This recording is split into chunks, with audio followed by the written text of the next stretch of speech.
The coronavirus crisis has taken shaming to a whole new level in America. There's mask shaming for those who just won't follow the rules. There's disinformation shaming for when that old coworker of yours from a lifetime ago posts a crazy conspiracy theory on Facebook. Or, as we did here last week at LX, zombie campaign shaming. In case you missed it, zombie campaigns are those belonging to old Congress members who are no longer campaigning.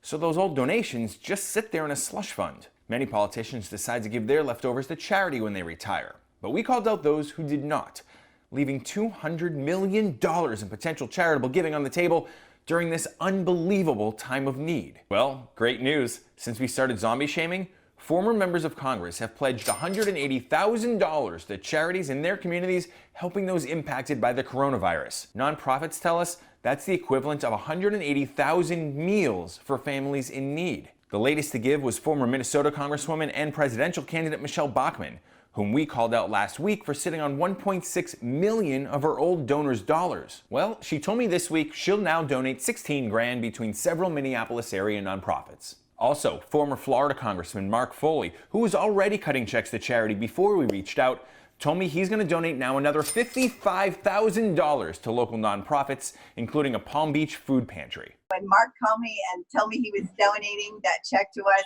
I'm serious. It brought tears to my eyes because it's going to feed people.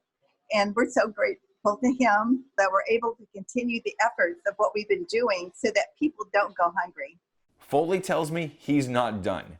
And other former politicians have promised in the last week to give from their old campaign coffers too. So our tally is bound to grow. Unfortunately, the majority of politicians we reached out to did not respond.